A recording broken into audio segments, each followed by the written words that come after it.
Hello, McCall. If you are viewing this means I was unable to attend today's session. I'm super bummed because I have a lot of wonderful things to share.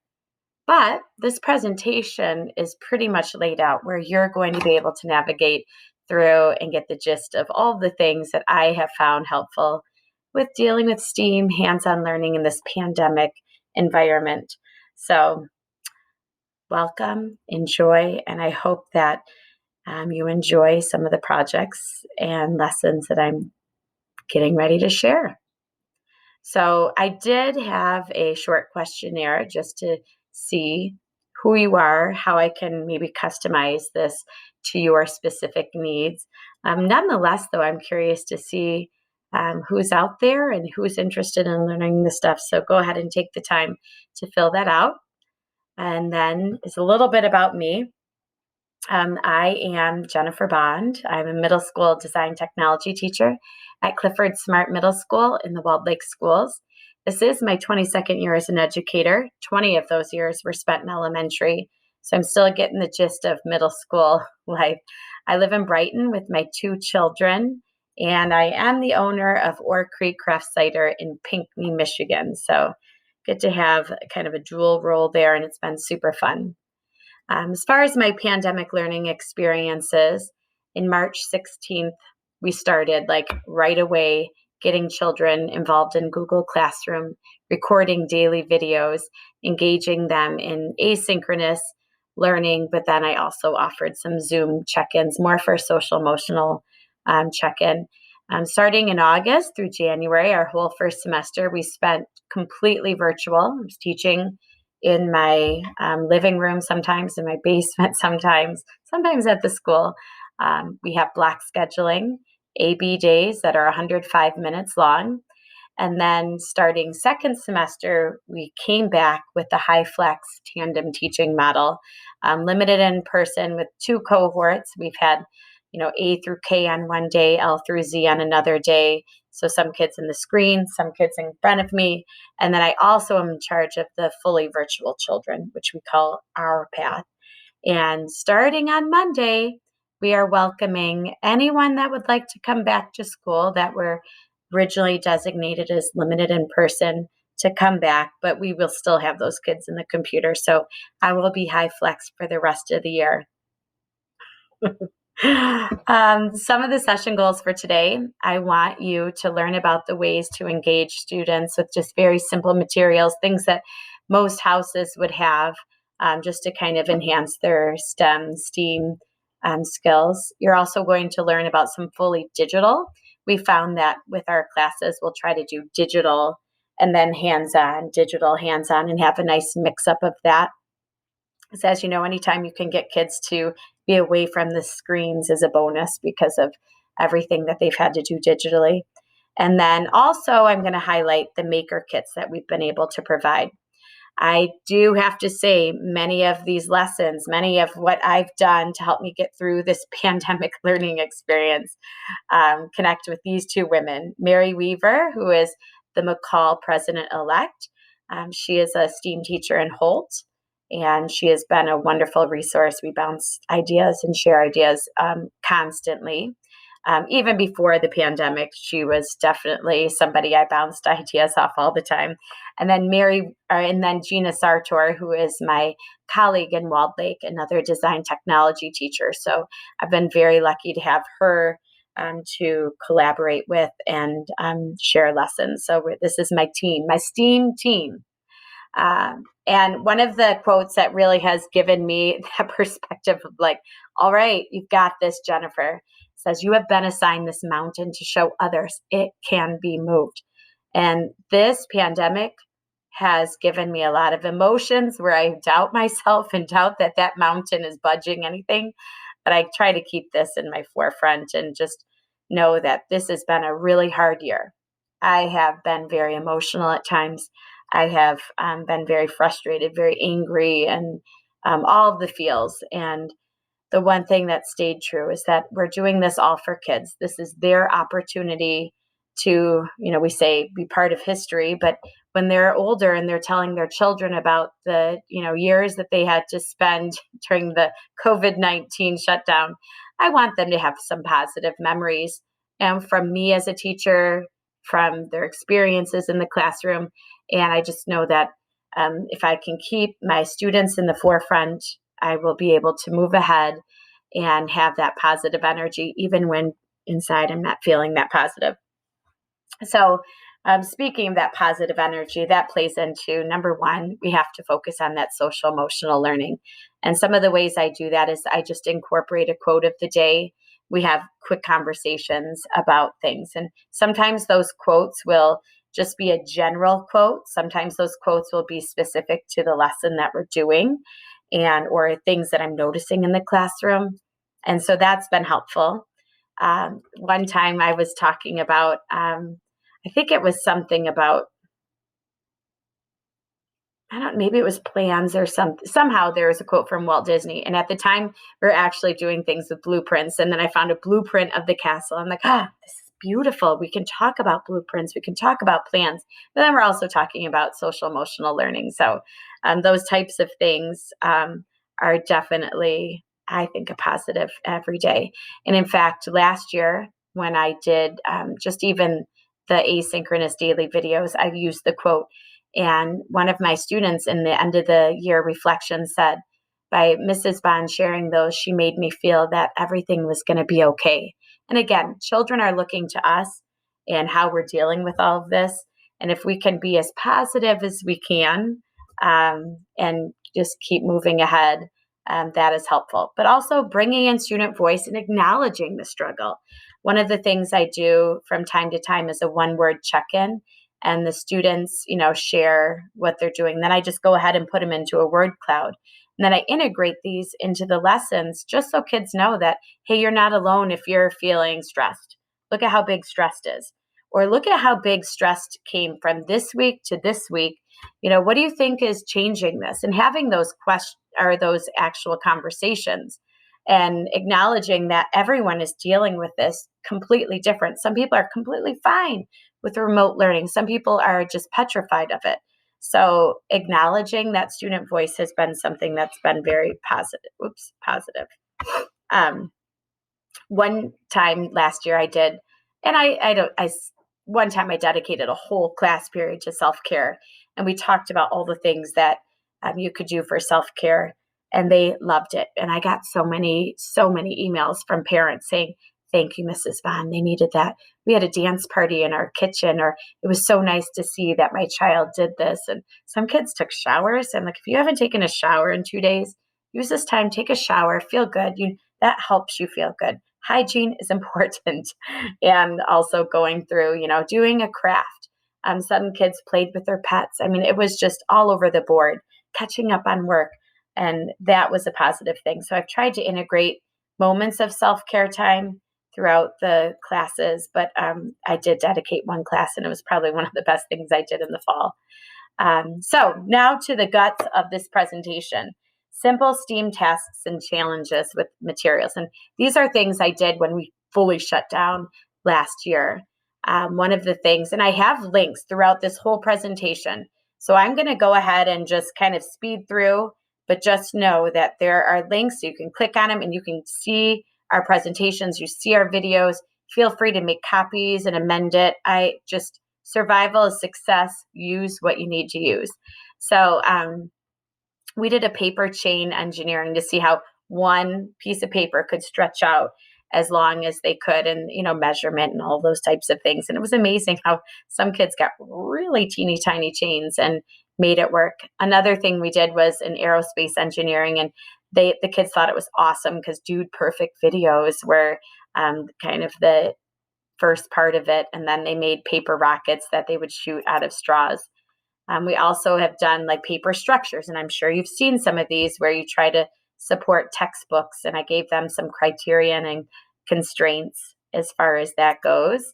Then we did paper engineering this year through pop-up cards, trihexaflexagons, kaleidocycles, which that was difficult for me, origami, and just simple. Again, the hexaflexagons, the link right there, you can go to Aunt Annie's and there's just a ton of them. There's videos, all different things. So easy. Cereal box challenge. We actually found some blog posts that go ahead and show a bunch of different things you can do with the cereal box. And again, most people have some type of a food box at home. So if you're interested in that one, click on the hyperlink. PBS Design Squad has a stuffed spinner challenge where they'll just like kind of spin it with all the materials they have, and then they can go ahead and make whatever they want. And that was interesting to see all the different diverse projects. And that's the thing with all of these projects, so much choice is involved, and you really get to see children bring out the best of what they've done. Now, of course, you're going to see some kids that are just checking the box and not putting that much effort into it. But for the kids that are truly, truly invested, they're having fun with a lot of these projects. Destination Imagination is another great resource. You can check out the DI free resource library, clicked there, and you can go ahead and Google DI instant challenges.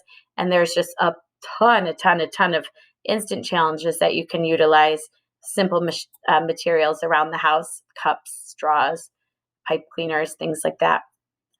One of the things that I think worked out the best were choice projects.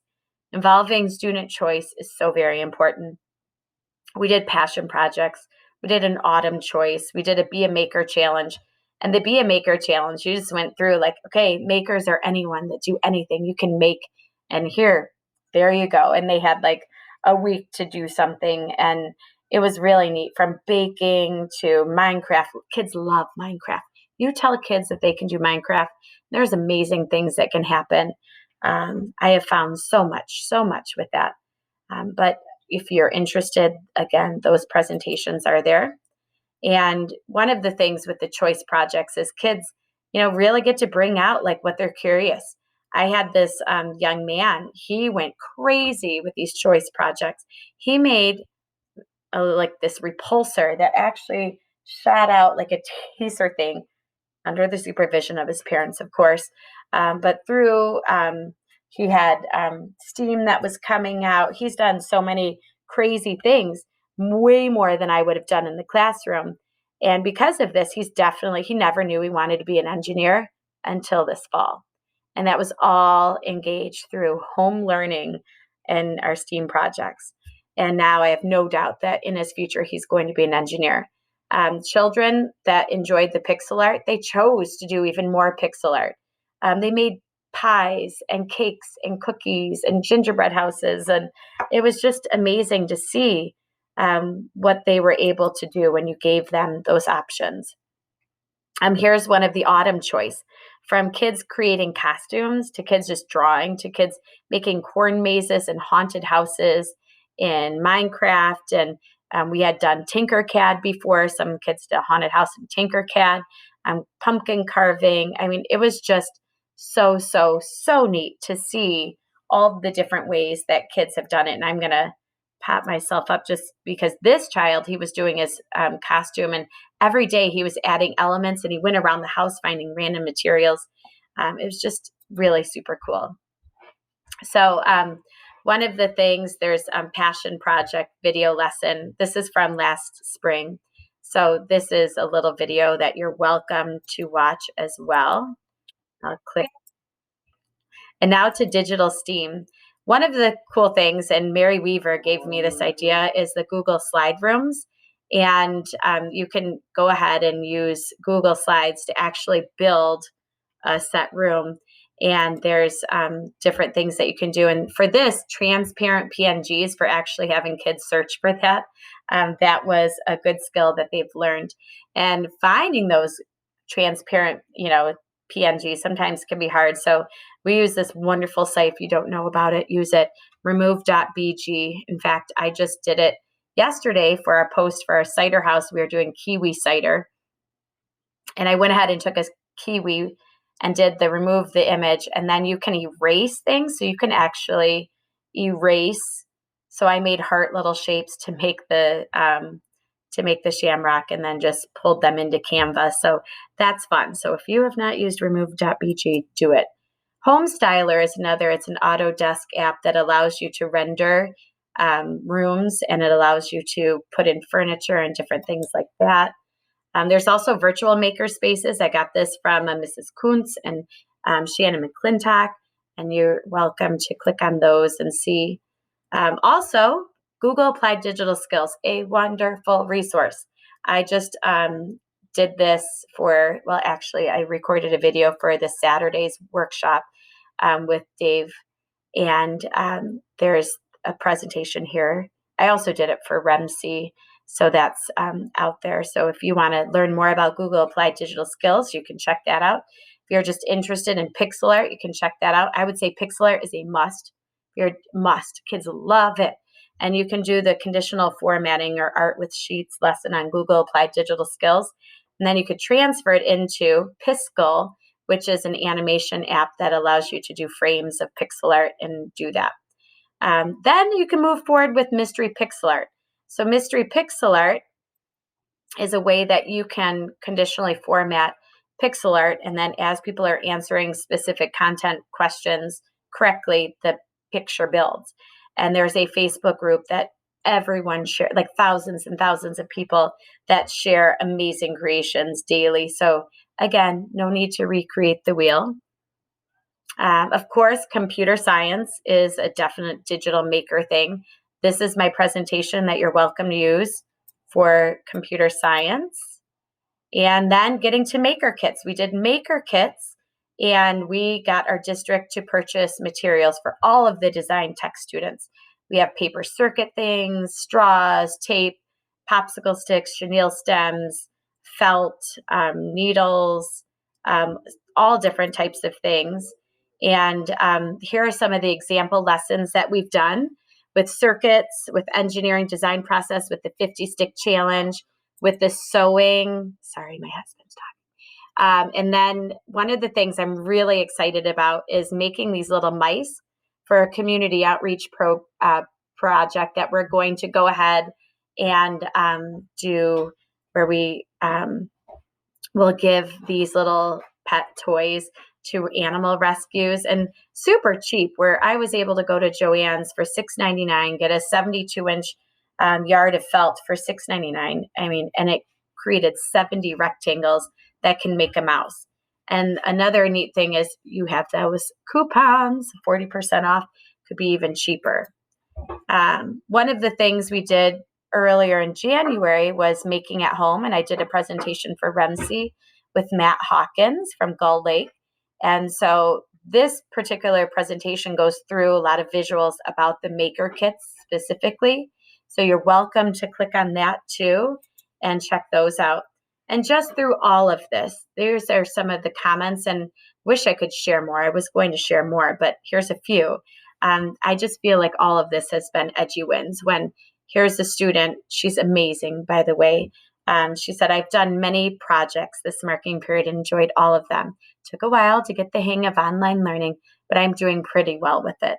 This project has been one of my favorites, and I plan on giving the bag to my friend. Thank you for a wonderful semester. And she would be in class like crocheting, because we learned how to crochet last year. She crocheted a sweater like while we were learning too. And she's just an amazing maker. Another, sewing. This is a young boy, and he liked the fun project, but of course he's like, few hardships, misplacing the felt, trying to put the string through the sewing needle hole, because it was a very, very small needle. We've changed that. We actually bought extra needles because the eyes were so small from the little like hotel emergency kits.